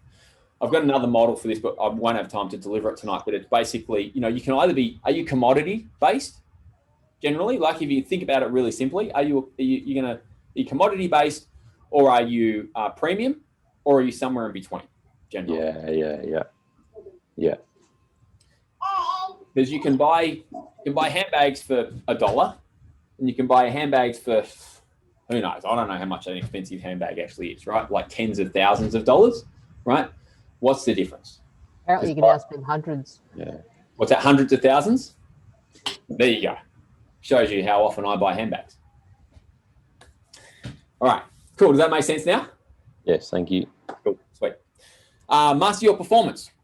Anyone ever feel like this? Too much time, too much to do, not enough time. Right, if you don't put your hand up, you didn't even need to be here. Right. Here's one of the things I like to think about, right? How can I do less to achieve more? So many people load themselves up on, I've got to do more to achieve more. It's not always the case at all, right? How can I do less to achieve more? Really, really simple thing. Sharpen the saw. Who's heard about sharpen the saw? Yeah. Judy? Yeah. Right. So 7 Habits of Highly Effective People. If you haven't read that book, it's like I get my kids to read that book. And I wish that I'd read it about 10, 15 years earlier than I actually did, right? It's an amazing book. But this concept is in there. The story goes that there are two lumberjacks, right? Busy trying to saw down their trees. And one lumberjack's just going at it. Dusk till dawn, whichever way that is, dawn till dusk, right? Just going at it with the saw, trying to chop down the trees. Every time he looks around, the other guy's just sitting there sharpening his saw, right? The story goes something like that, right? Who do you think chopped down more trees? Right? And I guess the moral to the story is we've got to take that time out to actually sharpen the saw consistently, right? So quite often we will achieve more by doing less, building out a great strategy, building out a great plan. Everything that I've presented here will go together. All right. Right. Tonight, I'm just going to show you, I'm just going to share with you for this piece, what I call the 5 time drains, right? And so, whenever I put together a program, the program's great, but I never want to get to the point where someone says, Terence, your program's amazing, but I was just too busy that I never got to execute it because they didn't have time.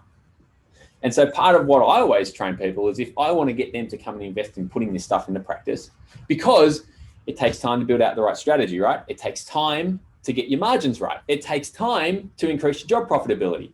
It takes time to get your sales process right. A lot of time, right? It takes months to build out a sales process, right? It takes time to do all this stuff. Agreed? So then it's my job to help them find another 4 hours a week or 8 hours a week, right?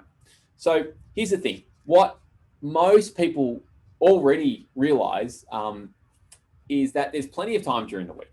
We all get the same number of hours in the day and the same number of hours in the week, but they're just wasting a lot of time on very low impact activities. And there's a handful of activities which will drain your time and your energy more than anything else. Okay.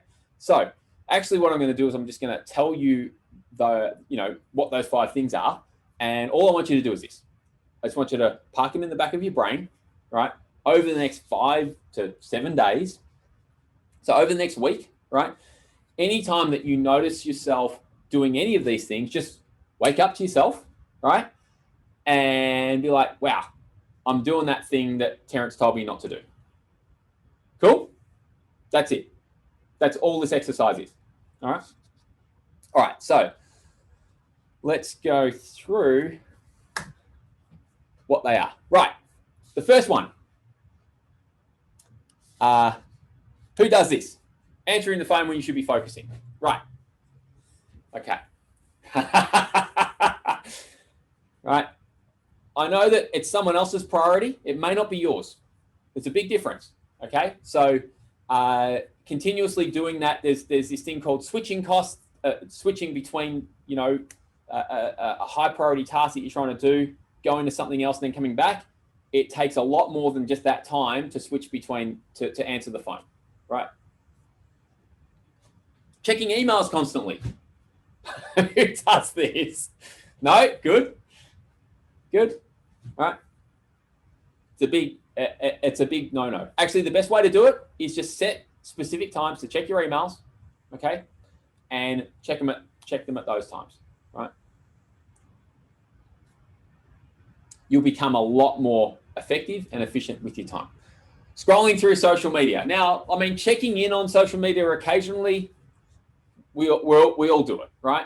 But who gets stuck scrolling through social media?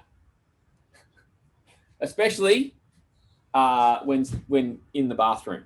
So there's actually some science behind.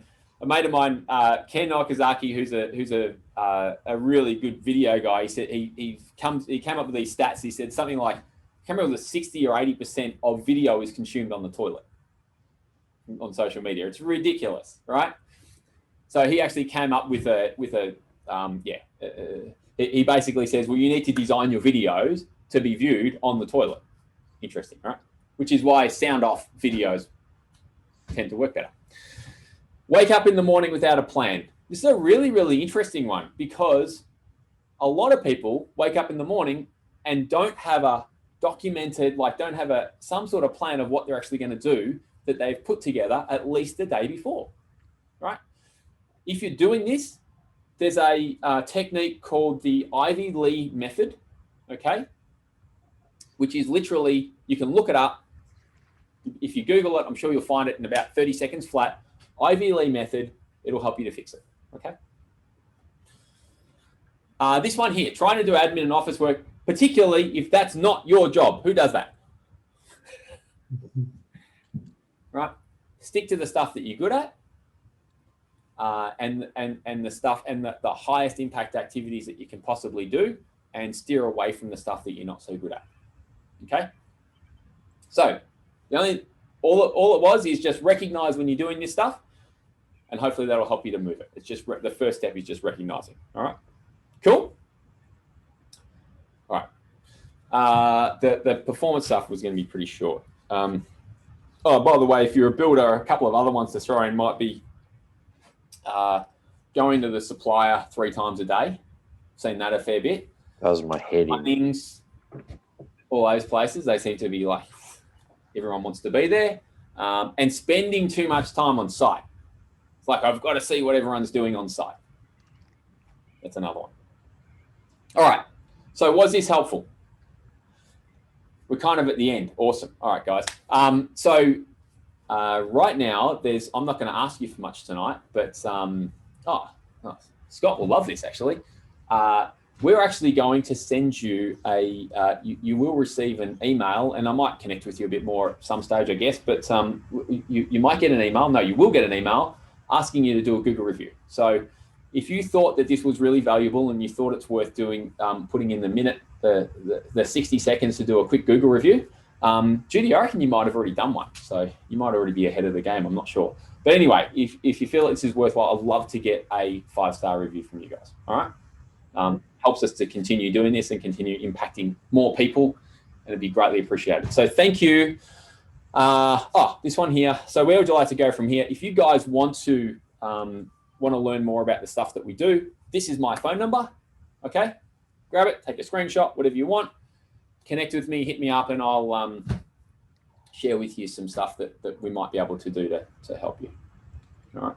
We're always running programs. We're about to run another 4-week program, the Foundations program, with RBN as well. And we're about to, we're always doing that kind of stuff. So if you want to do that, hit me up and let me know. I'm going to go to questions, and also I will do, if you guys have got time to stick around, it shouldn't take too long. I'm happy to go through that spreadsheet as well. So firstly, questions. And then spreadsheets. What other courses or mentoring do you do, Terence? So the main thing. The main thing. So we've got a couple of main programs. We've got the Foundations program, which is a 4-week course. It's designed for probably where you guys are now, that BR to RBN kind of stage. But I guess it's got some really cool stuff in there. Like for instance, it's got the whole qualify kind of piece, that whole conversation in there, all the frameworks set up for that. So we do basically a 4-week Foundations that is based on exactly the same thing as this presentation that you've seen tonight, except we go a lot deeper in all the stuff. So for instance, in the strategy piece, we do a 1-page profit plan. Literally, we'll go through that with you. So you've got goals, but they're also aligned with, hey, this is our plan to get there, and aligned with reality. So we do that. And then the other program that we've got is what we call the Altitude program, which is a much longer program. It's an 18-month program. Once you start getting into this stuff, you realize how much more you can actually do. And so that's a little bit higher level, and we go a lot deeper again. But basically, we're not actually like the way into the Altitude program right now is the Foundations program, because what we're finding is the Foundations program helps us to really make sure that we've got everything nailed before we go and start trying to work on the high level stuff, basically. I don't know if that answers your question, but yes, thank you. If you're happy, I'm happy to have a quick chat with you, and I'll just kind of, I can share the stuff that we do with you anyway. It's all we've got. I'll give you a call later. Well, at some point this week. Yeah, cool. That's fine. No stress. All right. Any other questions? Happy to answer any questions right now. I don't know, I guess just like from my point of view, initially sort of starting up my business, hopefully in the next sort of few months or whatever. Any words of wisdom for a startup builder or anything like that you've got? Yeah. Don't screw around for 10 years doing it wrong. Yeah. Yeah. Do it right from the start. That's why I build out these types of programs, right? Because when you start doing these things right from the start, it's just so much easier. Like I've met so many people, they're pulling their hair out. I've got so much going on. I've got this and that, and just have gone at it the wrong way, which is totally fine. Like I did it for years. Until I realized that there was so much better way, a much better way. So it's really that build the right people around you, and that's not just me, right?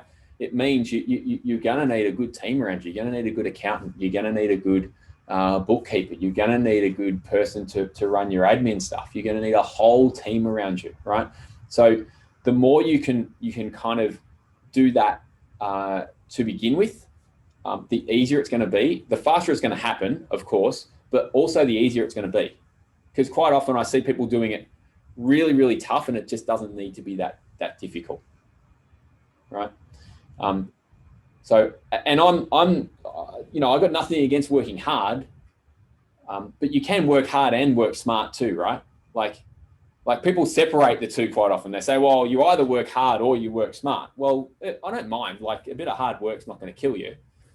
It never killed me, but working smarter was, you know, as well, was a game changer. Right. Cool. Thank you. I'd just say, mate, just don't be afraid to kind of, you know, like this is the really important stuff. Is a lot of the stuff that's off the tools, and quite often what I see most tradies, what most builders step into is you know, the stuff that's all about what's on the tools, the delivery of the projects, all that kind of stuff. All right, so this simple spreadsheet, and it kind of shows you. So the numbers, the main numbers we're going to start off looking at, right? Let's see if we can do this and knock it over in say 10 minutes, right? Leads, conversions, price, margin. All right, and operating expenses. So we're going to look at those five numbers, right? And then I'm going to give you a quick preview on tax. This will be something interesting that you probably haven't thought of. I've come across a lot of people haven't thought about this. So these are all levers, and don't get me wrong, they're not the only levers, but they're probably some of the biggest levers in any business. Okay, well, for you guys, basically, right? So if we look at it, what we can do here is we can build a scenario where we look at a business, and actually once you're operating a business, you can come back and look at something like this. We've got a slightly more complex version of this, which is called the profit formula, which has got a few more kind of bits and pieces to it. But for today, we'll keep it to this, right? So let's start creating a scenario. Let's start with the ideal projects for you guys. What kind of size projects do you think you'd be looking at doing once you get your building license? Hopefully $1 million. That's $1 million? Yep, 800,000 to $1 million. Can we start a bit smaller? Because those $1 million projects, well, can you get them straight up? That's my question. So, yeah, I've got one lined up if it all comes through. Oh, okay. So you got one lined up. All right, cool. All right. John, what about you? I've got one from 25 grand, and I had an opportunity to do 600 grand, but the 600 grand doesn't seem feasible for me at the moment. Okay, cool. So right. Probably 100 grand. All right. So let's just say, I want to go somewhere between the two. So let's just say an average price. Let's go, can we start at 500? Yeah, sure. 500K, cool. Now, guys, what margins are you quoting on at the moment? Nothing. We've discovered that. Yeah, I think that's the thing. Like, that's the biggest thing in it. Yeah. Sorry. I've done like stuff where I've had apprentices and labour under me where I've made a margin on their time. Yeah. But initially at the moment, like I'm site supervised, like I'm just an hourly subby rate. So there's no profit or anything. I don't charge for materials. I do private jobs every now and then, but the last 18 months I've just been doing a renovation at home. So I haven't done any of that sort of stuff. So we're just looking at scenario here. Let's start with a 15% margin, right? Yeah. But that doesn't make any money. We've discovered that too. Right, let's go with a 20% margin, right? Yeah. Let's start with 20%. Yep. Exactly right. You know that 15%. Well, now that you know that. Now that I know that I'm slowly going really broke. And I think, Cameron, that's what I was like. That's the message I was trying to get across to you before. I see so many guys who don't even know that who are operating on a 15% margin. Yeah, because we're saying with Cameron, I'm supervising and doing bits and pieces. Like gradually, I was doing a lot, but now I'm supervising. Now I'm getting out in there. Now no, I'm not making any money. So thank you. There you go. All right, so you've discovered a very, very valuable lesson. All right, cool. Now, operating expenses, I'm going to benchmark those at about 15%, right, of your profitability, right? That's the industry benchmark approximately for builders, right? So then let's look at leads and conversion rate, right? So how many leads? And part of the question might be, there's two different approaches we can use, but part of the question might be, how many leads do I need to get the result that I want, right? And what conversion rate do I need to get the result that I want, right? But let's just start by saying that you get, what would be a reasonable number of leads for you guys to get reasonably quickly? Maybe 5. 5 a month? Oh, maybe not that many a month, but Not that many a month. So are we talking about like 1 a month? So like 10, or are you saying 5 a year? Is that what you're saying? well, initially, like if I think I got my thing, I think I'd have some leads. Yeah, I'd say 5 to initially start with. 5 a year? 10, maybe just go 10 a year then. 10, Maybe 10 a year. Okay, cool. All right. And conversion rate. Let's talk about how many of those leads you think you can convert into paying jobs at $500,000 each. Well, probably 2. Probably 2, right? So your conversion rate, so you're going to get, that's a 20% conversion, right? Yeah. Cool. So basically, those numbers now look like this, right? Which is actually kind of familiar. It's pretty much almost identical numbers to what I had in those models earlier, right? So now the great thing about this is we start with this as a base, and now we can look at what we can do to improve it. Fair? Mm-hmm. Right, cool.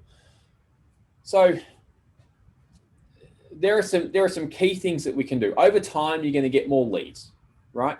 So let's just say our leads were to increase, and you end up with 20 a year, which is not that difficult to get, right? 20 leads a year wouldn't be too difficult, right? Over time. So we get 20 leads a year, we're going from 50K net profit to 100K net profit. I'm just going to put that back to 10 leads a year, right? Now, I guess all right, one thing to remember here is that, I don't know if it's immediately obvious, but it's these smaller numbers that are going to make the biggest difference. Okay. So the smaller numbers being conversions and margin in this case, right? So let's see, we're at 50%, right? So instead of doubling our leads, right? Let's increase our conversions by say 10%. Cool. So to 30% conversion rate, right? So 1 in 3, instead of 2 out of 10, 3 out of 10. Just increase our net income without a single lead, right? Just increase our net income by another 25K. Okay. Now, the price, let's keep the price the same. Margin, right? As you guys have seen tonight, this is really, really, really important. Okay. What kind of margin do you think is achievable with the work that you're looking at doing? Probably, yeah, 20% realistically, yeah. Okay. We need to have a chat about that. Yeah, probably. Yeah, I don't know, 30%. Yeah. So I've got clients who are getting closer to 40. Okay. So we have no idea. That's what we're learning. Correct. So what you believe right now is achievable and what's actually achievable are two totally different things. Now, I'm not saying let's just go with 30%, right? Because I know that's 100% achievable for you guys. Mm-hmm. We've just gone from, was that 75K? Yeah. Right. Did you see that jump? That's massive. Right. Now, even I didn't think the jump was going to be that big before I put those numbers in. Right. These are not completely intuitive, these numbers. That's why it's really important to know the numbers and to do the numbers. Yeah, see, you're outweighing operating costs plus margin. Correct. Yeah. So I understand what Cameron was saying, because a lot of people, Cameron, they do work on, and that may be a rumor as such of 20%. That's just a floating figure that everyone talks about. Yeah. It is. No one really, I don't know. Up until now, I didn't know that either, Cameron. So there we go. Yeah, I just always assumed. Assumed exactly the same. Thank you. You're exactly right. I've heard a lot of people say I've got a 20% margin, and then I discover that they're marking up by 20%. So as long as you're outweighing operating costs plus at least double, and then you can work up from there. Yeah, you must do that. Hey, let's do an exercise here, right? Let's reduce our operating expenses by 2.5%. Mm-hmm. Right, so we're at 225 net income now. 2.5% shift. Can you put that back to 15? Sorry. Okay, and then go to 2.5. So you're at 1.5 mil total income, 225 net income, right? Yep. And it's 12.5. Yeah, right. 225 to 262 by reducing your operating expenses by 2.5%. Mm-hmm. All right. Well, I guess if you have a look at it, if you said that operating expenses were 100%, then it's a much bigger shift than 2.5%. But it's shifting from 15 to back to 12.5. But that reducing the operating expenses become just working, as you're saying, smarter, not necessarily harder. Yeah, I mean that's with RBN, right? They're basically a buying group. They'll help you to reduce your operating expenses, right? Working more efficiently, looking at efficiency, like the amount that, when I was running a business for a long time without looking seriously at efficiencies. So that's I'd change it to 6, but it was a 5 drains. That would be a good one to start off with. 100%. Yeah, definitely. Right. And so the other really, really big shift is this one here, conversion rates. Once you've got your margins and everything sorted out, right? And this is where sales process comes in, your conversion rates. If you can lift that conversion rate again, you saw how much it kind of shifted it last time. But once you've got this margins thing sorted out, then if you can convert at 40%, right? Boom. Right. Now, here's the other key thing. Remember what happened when we put all those leads in to begin with, when we doubled our leads? Yeah. Well, now, because before we're starting at 50K, right? So now when we double our leads, it makes a big difference. Yep. Right. Because we've got all these other things in place, which is why leads is generally not the first place that you want to start with. I get a lot of people saying, like, what do you need? I need more leads. Do you? Is normally the question back to them. All right. Now, I'll just revert that back for a second, because I just want to go back to this, which is achievable for actually a lot of builders. And I've kind of done strategy sessions with builders, and I've said to them, so how much revenue do you think you need? And I had one guy who said 4 to 5 mil, and I said, so how much profit are you planning to make out of that? And he said, I want to make at least 250K. And I said, do you really need to do 4 to 5 mil in revenue? And he had this preconceived idea that he needed to make 250K. And actually you don't. Was that because the operating cost would have been too high, or I don't know? No, it's because he wasn't considering margins. He wasn't considering any of that stuff. Yeah, okay. All right, so I just want to put this back to here for a second. So now we're at 300K net income, right? Now, how are you guys operating? Are you a company, or are you a sole trader, or what? I've just started the company as part of my application thing, but I've previously just been a sole trader. All right, so I'm pretty sure the company tax rate right now is 26%. I'm not an accountant. I don't profess to be. But I'm going to share with you something that a lot of people don't even think about, especially when they're initially going into business. And it's something that I'm really, really passionate about now, right? When you are running a business, make sure that you go in and do tax planning sessions with your accountant, okay? There seems to be an assumption out there that tax is tax and you can't change it. I can tell you for a fact that you can legitimately, legally minimize or defer tax, okay?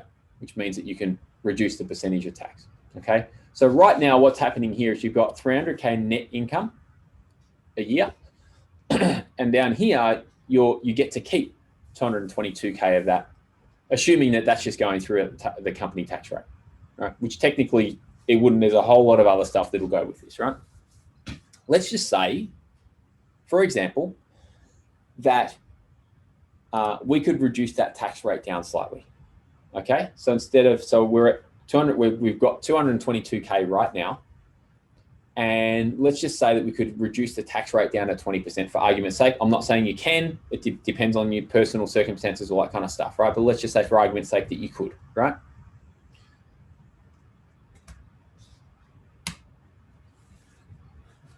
What I say, 222 to 240, right?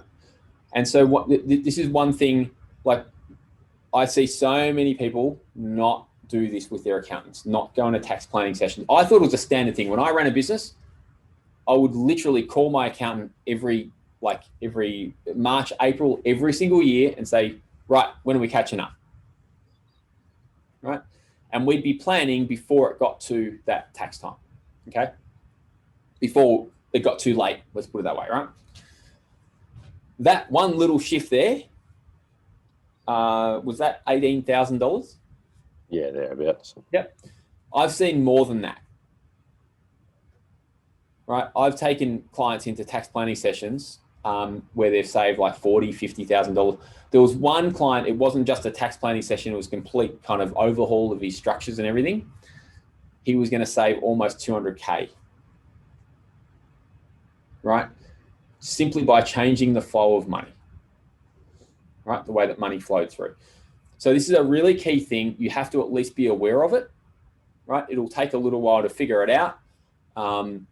But at least be aware that this is a possibility and that you need to be doing tax planning as a minimum every year prior to at least 2 months before end of financial year. Okay.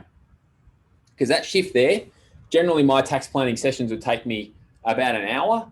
The longest ones I've seen take about 2 hours, and $18,000 in 2 hours. Let's say there's a little bit more work behind the scenes. Let's double it and say it's 4 hours. Would that be worthwhile for 4 hours of your time? Yeah. Yeah, absolutely. Yeah. Or how long does it take you to do $18,000 of work on the tools? While. You could always do it that way if you wanted to. Or you could just go and do your tax planning meeting for 4 hours. Yeah, yeah. Right. So really important lessons. And again, Cameron, just hammering that point home. When you do things properly, Yeah. it's a different world out there. Yeah. All right. There's a whole lot of stuff that you're not going to understand up front. That's totally fine. Right. Have someone on your side who does. Have a group of people on your side who do. Yeah. Right. I work with accountants. I work with bookkeepers with my clients and their accountants and their bookkeepers. We work together. It's actually unusual in any kind of consulting space. Very, very unusual, but necessary, right? Because you're supposed to have a team of people behind you who are supporting you. Yeah. Right. You don't have to know the ins and outs of all this stuff, but you do need to know that you need to do it. All right. Cool. Awesome. Guys, I reckon that's about all I got for you tonight. So hopefully that was helpful. Yeah, absolutely. Thank you. You got some insights out of that. Yep. That was very good. Thanks very much, mate. Appreciate your time. Wait, you're very welcome. And yeah, reach out and we'll have a chat at some stage.